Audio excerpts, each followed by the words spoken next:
ఏం అవసరం ఉంది మీకు? ఒక్క ప్రశ్నకైనా సమాధానం చెప్పిరా నేను అడిగిన వాటికి? ఇంకా నేను ఎక్కడ కూడా పర్సనల్ ఇష్యూస్ మాట్లాడను కూడా నా ప్రాణం పోయినా. కానీ ఆ బీఆర్ఎస్ పార్టీలో వీళ్ళిద్దరు జోడెడ్లలాగా నడపాల్సిన వాళ్ళు ఇద్దరు కూడా దున్నపోతుల్లాగా ప్రజల ఇష్యూలు మర్చిపోయి కేవలం అవినీతి ఇష్యూస్ మాట్లాడడం, ఇప్పటికి కూడా అడ్డగోలుగా అవినీతి పరులను కాపాడడం. మొన్న నేను ఉద్యమకారుల పక్షాన పోయి అక్కడ ఉద్యమం చేస్తున్నా అండి. ఏం డ్రామా చేసిండ్రు కాంగ్రెస్ బీఆర్ఎస్ కలిసి? అంటే మీకు ఆ పూటకు నన్ను ఆపడానికి, ఉద్యమకారుల వార్తలు రాకుండా ఉండడానికి అయితే కాంగ్రెస్తో జతగడతాడు, అయితే బీజేపీతో జతగడతారు.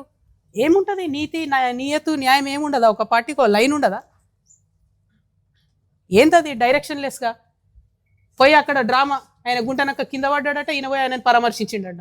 ఆ ఏడ కింద పడ్డాడో ఏమైందో అసలు ఎంత విచిత్రం అంటే ఆ రోజంతా మీరు చూస్తే ప్రతి ఒక్కరికి ఫోన్లు చేసి మీరు ఉద్యమకారుల వార్తలు వేయొద్దు. ఎందుకు వేయొద్దు? వచ్చేదా తెలంగాణ ఉద్యమకారులు లేకపోతే? మీరు మాట్లాడతలేరు. నేను ఒత్తిడి తెస్తున్నా కాంగ్రెస్ ప్రభుత్వం మీద ఉద్యమకారులకు ఇచ్చిన మాట చేయాలని. మీకేం ప్రాబ్లము? మీరెందుకు అడ్డుపడతాను? ఎస్, ఇవాళ అడుగుతా ఉన్నా నేను. 1400 కోట్లు ఇవాళ బీఆర్ఎస్ పార్టీ అకౌంట్లు ఉన్నాయి కదా, అవి క్విట్ ప్రోకి కింద వచ్చినాయి కాదా? అవినీతి సొమ్ము కాదా? ఆంధ్ర కాంట్రాక్టర్లు ఇచ్చినాయి కాదా? పంచండి. అవినీతి సొమ్ము అంతా కూడా అమరవీరుల కుటుంబాలకు పంచండి. కుటుంబానికి ₹1 కోటి పంచండి.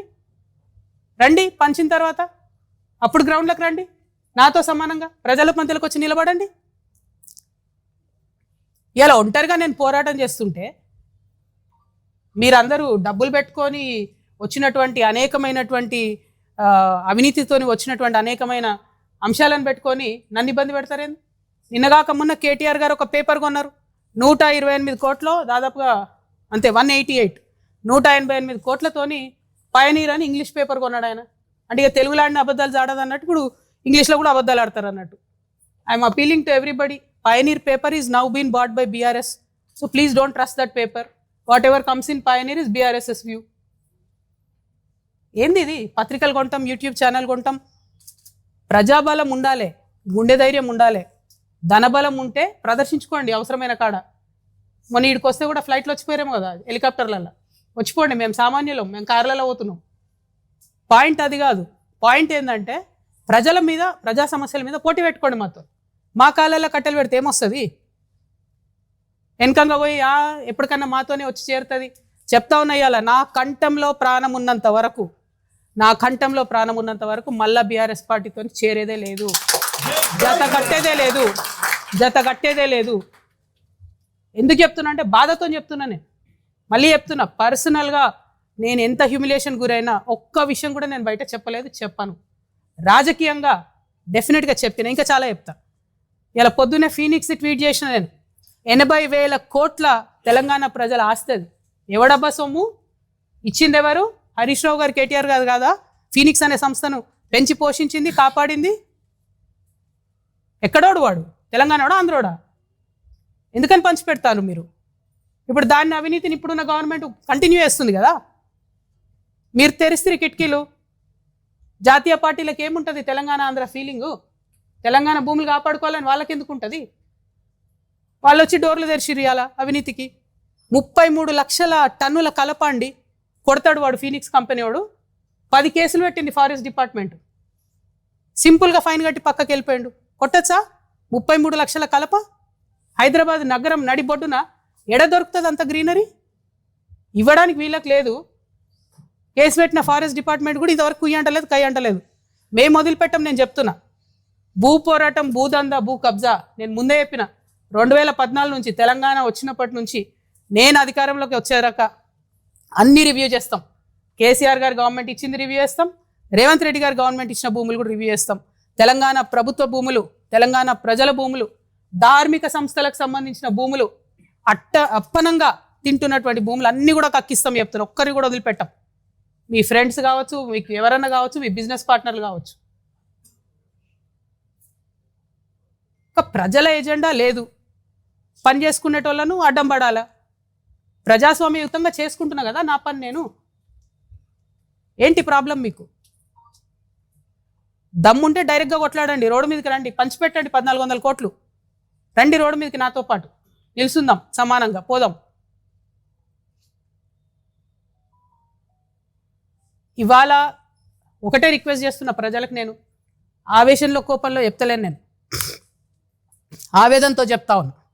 ఎందుకంటే తెలంగాణ ఉద్యమంలో అమరవీరులను ఈ భుజాల మీద మోసినాం మేము. సువర్ణ అనే పాప చచ్చిపోతే ఆ శవాల మీద పడి ఏడ్చినాం మేము. ఆనాటి నుండి ఈనాటి వరకు కూడా తెలంగాణ ఉద్యమకారుల పక్షానే నిలబడ్డానే. మీ అందరికీ తెలుసు, సింగరేణిలో కాంట్రాక్టర్లతో ఎవరు మాట్లాడుకున్నారో తెలుసు, కార్మికుల పక్షాన ఎవరు ఉన్నారో మీకు తెలుసు. దాస్తే దాగేటి విషయాలు కాదు ఇవి. ఎక్కడా ఆగవు అవినీతి చేస్తే.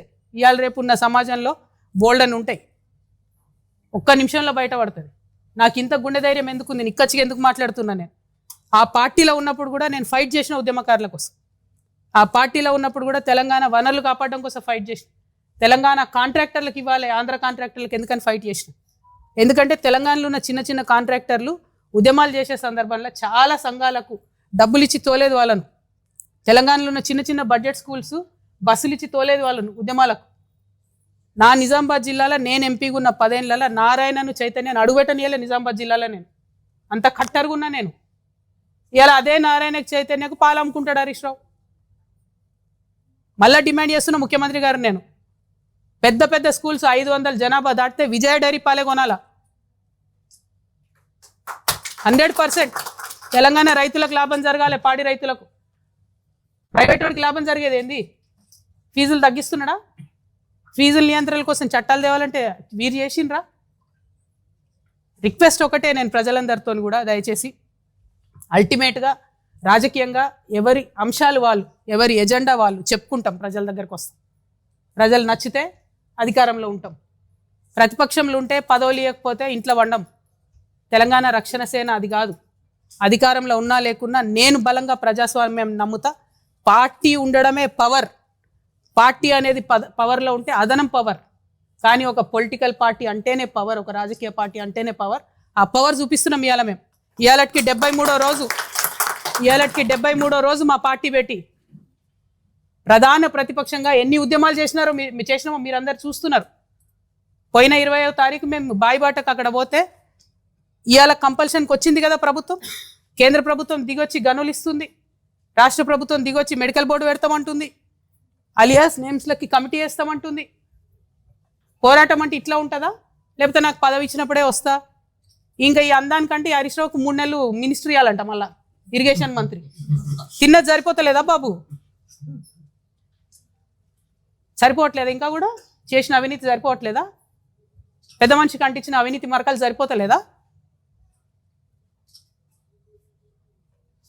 అనకొండలాగా తయారైనటువంటి వీళ్ళందరినీ కూడా గమనించాలని చెప్పి నేను ప్రజల్ని కోరుతా ఉన్నాను. నా రిక్వెస్ట్ సింపుల్గా ఒకటే, మేము ఒక పార్టీ పెట్టుకున్నాం, పార్టీ పేరు రక్షణ సేన అని వచ్చింది, మేము అడిగింది కాదు. 5 పేర్లు అడిగితే వాళ్ళకెళ్ళి వాళ్ళు ఒకటి ఇచ్చిర్రు. ఇక దాన్ని ఓడగొట్టాలని ప్రయత్నం చేస్తూ ఉన్నారు. దేవుడు నా పక్షాన ఉన్నాడు, న్యాయం నా పక్షాన ఉన్నది.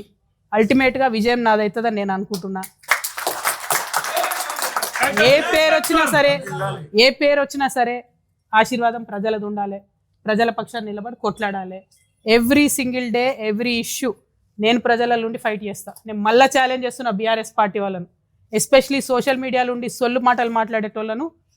తల్లి చెల్లె అనే విషయం కూడా, ఇంగితం కూడా మర్చిపోయి అడ్డమైన కూతలు సోషల్ మీడియాలో కూర్చోవాలని చెప్తున్నా. దమ్ముంటే ముఖం చూపించి మాట్లాడండి. ఇష్టం వచ్చినట్టు కమెంట్స్ పెడితే చూస్తూ ఊరుకోరు. సభ్యత, సంస్కారం ఉండాలి. ఇది ఆంధ్ర కాదు, అడ్డమైన తిట్లు తిడితే చూసుకుంటూ ఊరుకోవడానికి. మర్యాద ఉంటుంది తెలంగాణలో, అది పాటించండి. ఇంగితం ఉండాలి కొంచెమన్నా. బీఆర్ఎస్ పార్టీ సోషల్ మీడియాకి నేను హెచ్చరిక చేస్తా ఉన్నా. మీ ఇంట్లో కూడా తల్లి ఉంటుంది, మీ ఇంట్లో కూడా చెల్లె ఉంటుంది. దమ్ముంటే ఇష్యూ మీద మాట్లాడండి. ఎస్, నేను ఇలా బాజాప్తా చెప్తున్నా. ప్రదీప్ కన్స్ట్రక్షన్కి డెఫినెట్గా క్విట్ ప్రో కో కిందనే కేటీఆర్ గారు ఇచ్చినారు, అవినీతి చేసినారు. దాని మీద చెప్పండి సమాధానం. దమ్ముంటే దాని మీద చెప్పండి. బూతులు తిట్టడాలు, ఎటువంటి అటు మాట్లాడాలు, నా ఫోటోలు తీసి ఇంకే ఫోటోలు పెట్టడాలు కరెక్ట్ కాదు, పద్ధతి అది. హరీష్ రావు గారి మీద స్పెసిఫిక్ ఆరోపణలు చేసిన నేను. దమ్ముంటే వాటి మీద మాట్లాడండి. అంతేగాని మా దగ్గర సోషల్ మీడియా ఉంది, ముఖం చూపించే అవసరం లేదు, ఏది పడితే అది పెడతామంటే చూస్తూ ఊరుకోరు. సభ్యత ఉంటుంది, నైతికత ఉంటుంది. తల్లి చెల్లి అని భేదం మర్చిపోయిన వాళ్ళు ఏం చేస్తారా ప్రజలకు? మీరు రేపొద్దున నాకు అర్థం కాదు. అంతేనా? మీ ముంగట ఉంటే ఒక 5-6 హౌలపుర వాళ్ళు ఉంటే వాళ్ళని వదిలేసి ఎటు పడితే అటు మాట్లాడమని చెప్తారా సోషల్ మీడియాలో? నా దగ్గర లేరా? ఏ పార్టీలో లేనంత యూత్ మా పార్టీలు ఉంది. నేనేం చెప్తా మా యూత్కి? ఒకటే మాట చెప్తా, తిట్టొద్దు, ఇష్యూ మాట్లాడండి అని చెప్తా నేను. మళ్ళీ చెప్తున్నా, ఇలా ఛాలెంజెస్ చెప్తున్నా, ఏ పార్టీలో లేనంత యూత్ ఇలా తెలంగాణ రక్షణ సేన దగ్గర ఉంది. బట్ మేము సభ్యతగా ఉంటాం, సంస్కారంగా ఉంటాం. హెచ్చరిక చేస్తా ఉన్న బీఆర్ఎస్ సోషల్ మీడియాకు, కాళ్ళు ఇరగొడతాం బిడ్డ, చెప్తున్నా. మీరు అందరు ఎవరో తెలుసు మాకు. లైన్ దాటొద్దు, విమర్శించండి, నో ప్రాబ్లం. దమ్ము గుండె ధైర్యంతో విమర్శించండి, కానీ బూతులు తిడతామంటే చూస్తూ ఊరుకోము, కాళ్ళు ఇరగట్టి చేతిలో పెడతాం చెప్తున్నా. థ్యాంక్ యూ, క్షమించాలి. కొత్తగూడెంలో ఆవేశం ఎక్కువ వచ్చింది, ఈ నేల అట్లాంటిది. ఈ పాలు వంచకి రాగానే బ్లడ్ బాయిల్ అవుతుంది కాబట్టి కొంచెం చాలా ఆవేశంగా మాట్లాడినా. బట్ మీ అందరికీ ఇంతసేపు వేచి చూసినటువంటి పత్రికా మిత్రులకి మళ్ళొకసారి మా బాయిబాట యొక్క ప్రధాన ఉద్దేశం కార్మికులకు సంబంధించినటువంటి అంశాలు, అందులో డిపెండెంట్, అలియాస్ నేమ్స్, ఈ రెండింటి మీద విస్పష్టమైన ప్రకటన 20వ తారీఖు లోపల రాకపోతే 20వ తారీఖు నుండి నేను తెలంగాణ రక్షణ సేన తరఫున సంయుక్తంగా HMSతో కలిపి నిరవధిక నిరాహార దీక్ష చేయబోతా ఉన్నాం. ఎన్ని రోజులైనా సరే స్పష్టమైన ప్రకటన ప్రభుత్వం నుంచి వచ్చేంత వరకు కూడా దీక్ష విరమించకుండా పనిచేస్తామని తెలియజేస్తూ మీ అందరి దగ్గర సెలవు తీసుకుంటున్నా. Thank you. జై తెలంగాణ, జై తెలంగాణ, జై టిఆర్ఎస్. అంటే ఇప్పుడు మీరు ఉదాహరణకు బీఆర్ఎస్ పార్టీయే తీసుకోండి. మొదలు బస్సు రైతునాగలు వచ్చింది, తర్వాత బస్సు వచ్చింది, లాస్ట్ కార్ వచ్చింది.